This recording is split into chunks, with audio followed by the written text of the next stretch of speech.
ของโดนแตกอย่าตีไอ้ของหนูแตก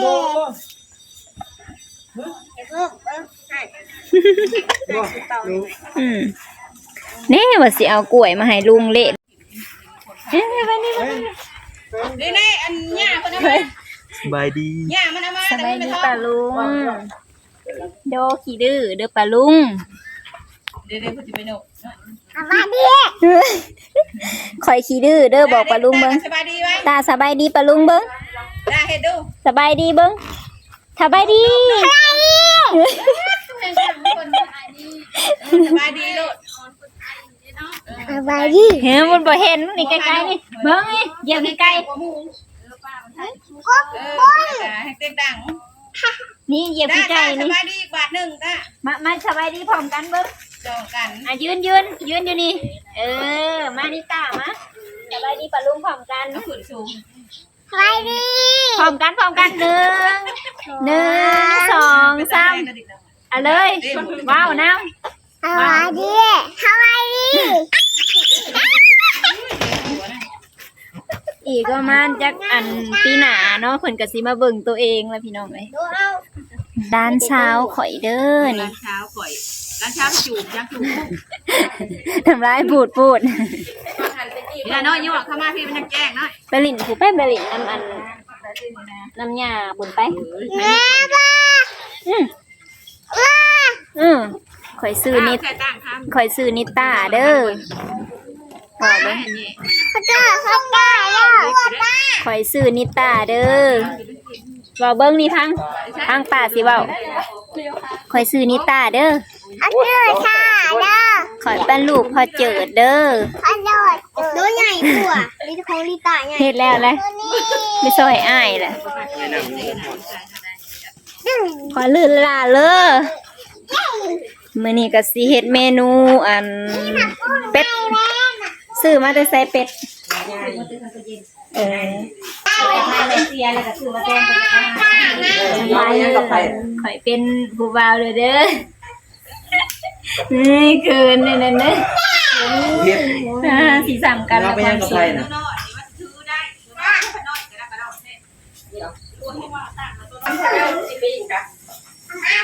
ปิ่งเป็ดเด้อพี่น้องมื้อนี้สะวงกะบ่ได้ลงคลิปหลายมื้อแล้วเนาะ มาแล้วจะสวนนะ มื้อนี้ก็สิมารีวิวเนาะอาหารแรงก็คือเป็ดเนาะพี่น้อง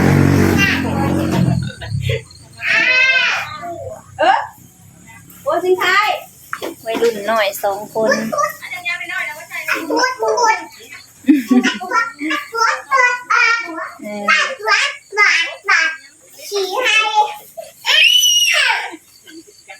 นอนพี่แล้ววะ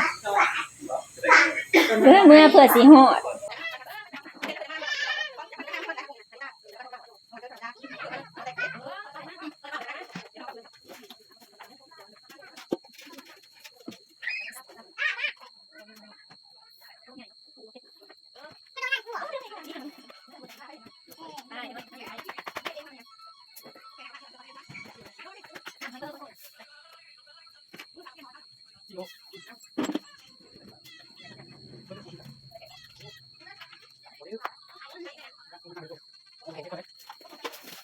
น้ำตัวเก่าข้างแม่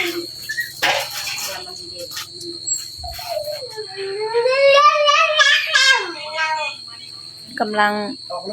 คั่วเนาะพี่น้องเนาะถ่ายไก่บดายานอันติดอันนั้น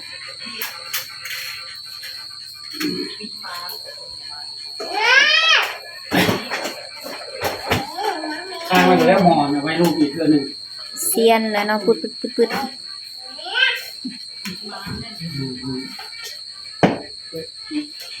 ข้างแล้ว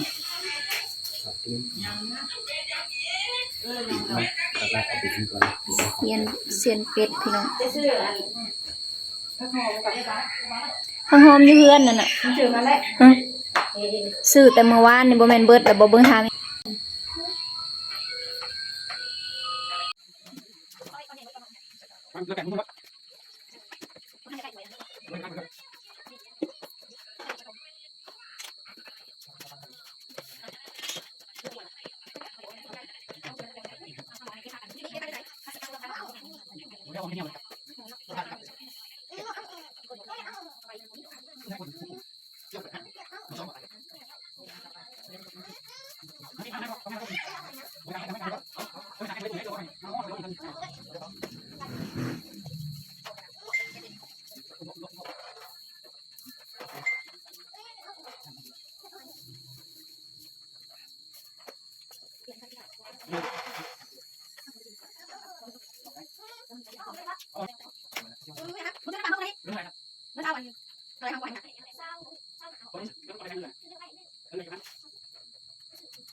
นางตัวโปรดเด้อ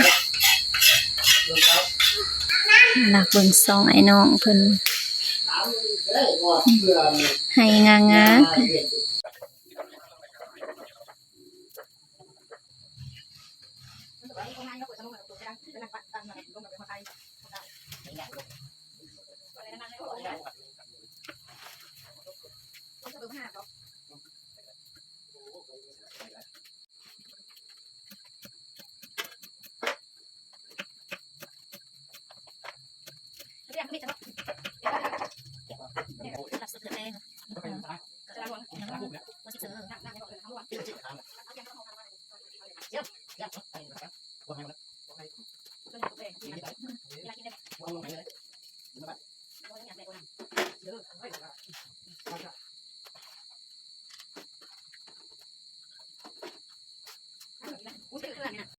ซองไอ้น้อง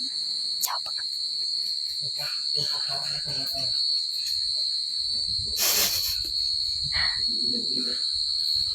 ็นเรียนหนังสือ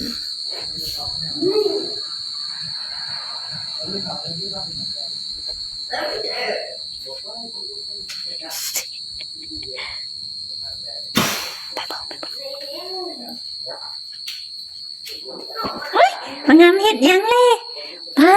รถจะบ่นี่จะแต้มเองบ่จะซับซีบ่ไอ้ดู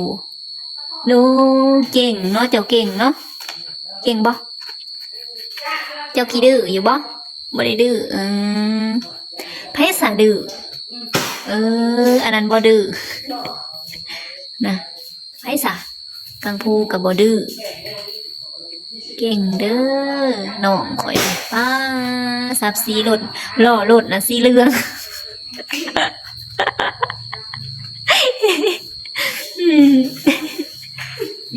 ตัวหนังสือบักฮำบ่นี่นะบ่กังพูตัวหนังสือจะบ่นี่ป้า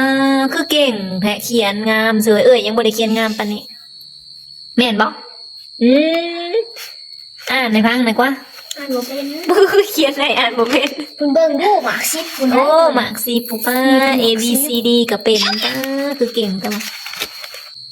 มีใส่หม้ออยู่ก็เลยมาเจาะเบิ่งมาแล้วเพราะว่างมๆอยู่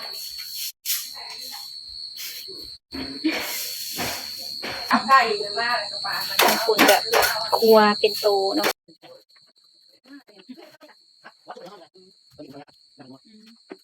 เป็นสูตรอะไรด้วยอันนี้สูตรควันเนาะเป็นสูตรยาวกินก็จะกินคนมาเปิดเลยเนาะ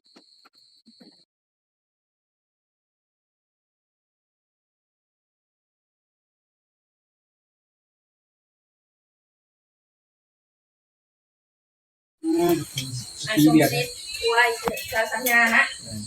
แล้วป้ากันอะไรเนี่ย ไปแล้วเดี๋ยวเที่ยวแล้ว เดี๋ยวเรากินใช่ไหม โอ้โหกัน เราชาสัญญาเราไปทายเดี๋ยวเราเอาตัวใหม่ นอกจากลวกแล้วต้มแล้วก็สิมาซอยเป็นแผ่นน้อยๆแบบนี้เนาะแล้วก็สิไปใส่เลือดพี่น้องแดง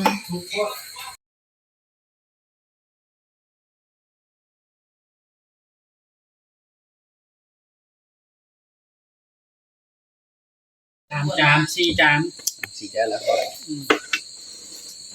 อ๋อเบียร์นะสีดาเพื่อนอะไรนะ มันอีกไหม พี่มากพี่มึงหน่อยมึงมาสิเดี๋ยวไปล้างข้าวในก่อนแล้ว นะหัวเต็มยาม ๆว้าวนะแม่ก็ว้าวหลับเลือดแปลง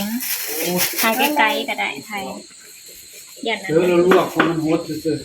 น้ำเพื่อ สบายเลยติดหัว เพราะมันยังซอยไง ปอดแบบเด็กยังสิบกว่าแล้วสิตายเดียวนี่นะ สี เราปวดเจียวเงาพวกนั้น เลือดสุดเสร็จเนาะถ้าเบิ่งเอาใส่ที่ทายใกล้ๆให้เบิ่งเนาะพี่น้องเนาะไม่อยากทายไกล ใช้คนดิบนะ แล้วจะทำได้มันจะบอกจะเป็นพวกจะเลือดได้จะทำ คนดิบนี่มัน สีสืบก่อน ตื่นหน้ามันจะวน มันจะเป็น น้ำแดงๆน่ะคือปรุงแล้วเรียบร้อยเนาะพี่น้องแล้วเราบ่ฮู้ว่าใส่หยังซะฮงก็บ่ได้เบิ่งบ่ได้ทายไก่ทายไก่ละยันแบบ มันบ่ได้ตึงน้ำ เราจะเริ่มจะเห็นตัวเปลี่ยนลอยลงเปลี่ยนนะคะมาลงเปลี่ยนโคมคือแล้วเนาะ ให้ทีมข่าวเอา ทายผลิตเขาเนาะ หัวจะมีแบบไม่ได้มาเขาได้แต่เจ้าก็ไม่ได้ ทางนั้นก็ใส่เขาเป็นที่เรียบร้อยแล้วเนาะทางอันนี้ทางแม่ครัวเพิ่นเนาะกำลังซอยเพิ่นสิลาบเฮ็ดขัวเฮ็ดลาบใส่หอมใส่หยังเนาะอันนี้ก็หัวที่สองเนาะ ท่าเต้น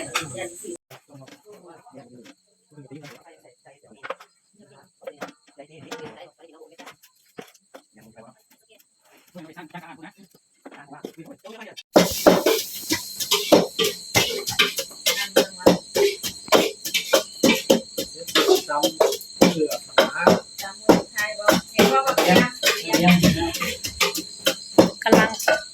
กำลังกะตอนกำลังป้าใส่ลายผมหล่นเด้อ โอ้ย เป็นนัวบ่นะ ล่างว่าพื้นที่ของล่าง มันติดอันนี้โบราณเดี๋ยวมันต้มกันต้มแล้วผู้เชื่อเดียวกันใส่เป็นบ่วงมันเลย เซ กิน ฟ ถูก เซฟกระทะเหล็ก ว่าที่ตอนชอบไม้กูยาว ชนะแล้วก็ยาถามอะไร ทานกันนี่น้องทานเบอร์ทานเลยผมนั่งก็แบ้วนะหนูผมทานอะไรเนาะมันก็จะทานทานแผงเนาะทานไปโอ้ไม่ได้หรอก อันนี้ก็ได้ เจ้าซีเมนปุ๊บแต่ละหม่องวันนี้ก็ทั้งหนึ่งอีก ได้ยังก็ชื่อไม่ได้ก็ได้ได้นี้ นั่นนี่ละกิน ขู่ว่าเด้อตัวนี้ลาบบอกเดี๋ยวเราเป็นลาบน่าจะเป็นคนอยู่ที่ซองเนาะ เปลี่ยนคิวกัน ขนาดว่าซุ่มเซลเล็กหน่อยก็ยังซ้ำนี่ธรรมดาเด้ ดีมันอยู่ที่ ดีกันนะหัวได้เอานะ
สำหรับที่นี่ก็ขอจบไปเพียงสำนีเด้อทุกกระลุงมือกินข้าวนะคะเด้อปลาลุง อย่าทำทุกข์มาแบบ ใครไหนใครบนว่างใคร นี่เนาะอาจารย์นี่เนี่ยมานี่มา มีหมดแล้วเอายายกันมีกะปินะ ข้าวซื้อเบียร์นี่ค่ะ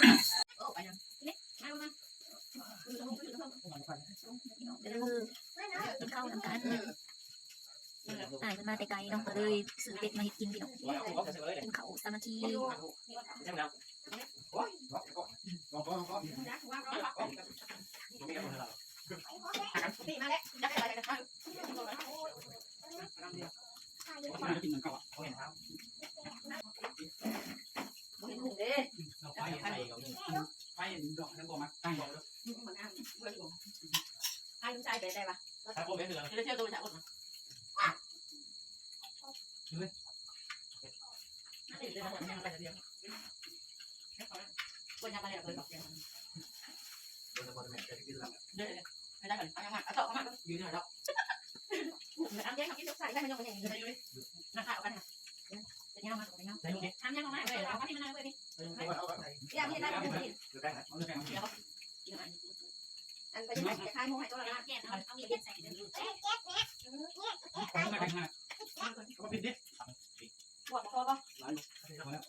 ลังกินคนเดียวทั้งนี้ปิ่นเป็ดพี่น้องเป็ดตัวบ้านใหญ่ทั้งลาบทั้งเห็ดลาบสดเห็ดต้มเห็ดลาบโอ้ปิ่งปลาไอ้กังฟูเบิ่งยังบ่เบิ่งเอาเด้อ เขาตึกเองได้นี่ โอ้ไปตื้ออยู่ไสอืม เรื่องโกน อันนี้กะให้หน่อยปิ่งปลาจากความแต่ว่า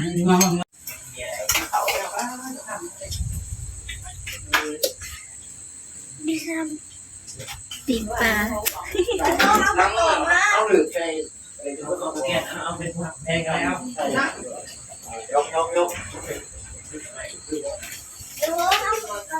เลี้ยวมาผู้ปิ่งปลานี่เลี้ยวมาแล้วแกนผู้ปิ่งปลาก ระโดดไม่เท่าหัวเหมือนกัน เดี๋ยวพาแป๊บนึงลูกแล้วปะฮะยัง ก็คือจากความแต่ว่าลูกไปวะเขินได้ว่าไอ้เวลาก็เขินมาเลย มาไม่ลง ขอเยอะ โอ้ยนักเด็ก เอามีด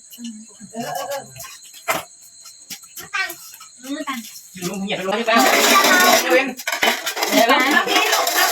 บริษัทมาโน่ เอาข้างนั้น เพราะว่าผ่านทางนี้ก่อน มันหนูเห็นหมดเลยชิลู กำลังไทยเดือดลูกกินทาน มีดมาเขาพี่น้อง มูดนี่ให้แม่ ยำสลัด แล้วมันให้เรา อย่าพามาแบบนี้ก่อนพาแบบนี้ มันคือเป็นงูแล้วนี่แล้วมันคือเป็นงู ทางอาจารย์นะคะ